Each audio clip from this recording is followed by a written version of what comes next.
Hello hello नमस्कार सबैजनालाई।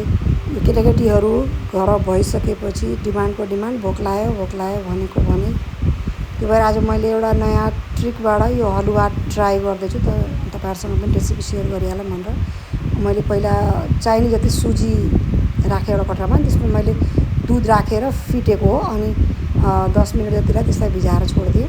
त्यो त्यसमै फुलिहाल्छ नि त सुजी। त्यो भएर अनि 10 मिनट पछाडि चाहिँ मैले एउटा कडाई बसालेर त्यसमा घिउ राखेँ। अब तपाईँहरूले रिफाइन्ड अइल पनि राख्न सक्नुहुन्छ। मैले प्रायः घिउमा नै पकाउने गर्छु, त्यो भएर त्यस्तो केही पनि छैन, त्यो अप्सनल हो।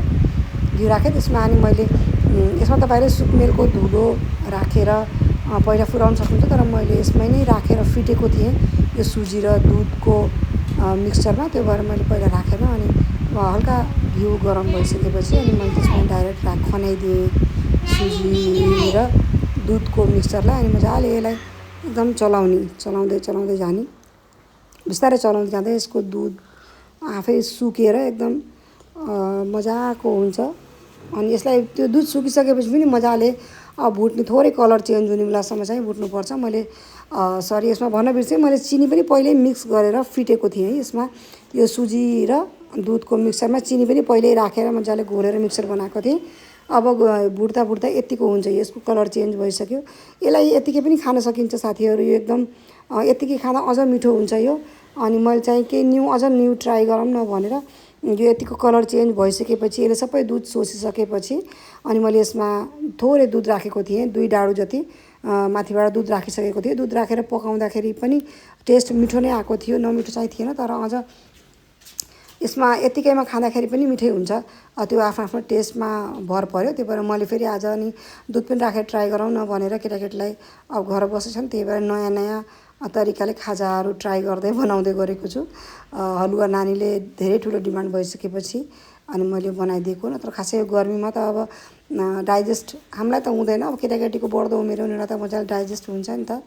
अनि तिनीहरूलाई बनाइदिएको थिएँ। यसरी दुध राखेर मजाले बनाइसकेपछि एकछिन चलाउनु होला। दुध थोरै सोचिसकेपछि अनि ग्यास अफ गर्दै भइहाल्छ। अनि यसलाई सर्भ गरेर खाइ भइहाल्छ। अनि हामीले खाँदाखेरि चाहिँ मिठो थियो टेस्ट, मलाई त मिठो नै लाग्यो।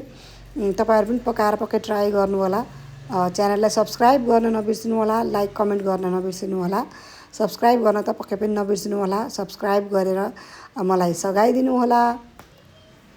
मौसमको खबर यस्तो छ, आज हावाहुरी चल्ने भनेको छ समाचारमा चाहिँ। आई थिङ्क साँच्चै नै होला जस्तो छ। कहिलेकाहीँ त हुँदैन नि त है, हावाहुरी बेसरी नै चल्ने। आफ्नो ठाउँमा सुरक्षित रहनुहोला भनेर न्युज आइरहेको छ। I think it's start now. थोरै भए पनि शीतल, कस्तो गर्मी छ बाबा, गर्मी त एकदम। कपडा धोइरहेको छ मिस्त्रीले। कपडा आज पनि घर आउँदाखेरि त पुरै नगर्नु, दिनमा 3-4 ब्याच जान्छ कि कपडाहरू, 3-4 लट। अब चजीको स्कुल पनि लाग्न थालिसक्छ, अब धेरै दिन छैन। अब त्यही 4-5 दिन भयो स्कुल लाग्न। एक्साइटेड छु म, बच्चाबच्चीको एक्साइटेड छैन, किनभने बच्चा जति नै बिदा भए पनि कहिल्यै पुग्दैन क्या। आफ्नो स्कुलको दिनहरू याद आउँछ मलाई त, रमाइलो लाग्छ, मिस गर्छु स्कुलको दिनहरू धेरै। अनि सोध्छु कहिलेकाहीँ फेरि फर्केर आइदियो हुन्थ्यो त्यो दिन भनेर। कुरा गर्दै पानी पनि पर्यो। त्यति धेरै शीतलो हुने गरी त स्टार्ट भएको छैन, जो धुलो चाहिँ मरेछ। केटाकेटी खुसी भएको।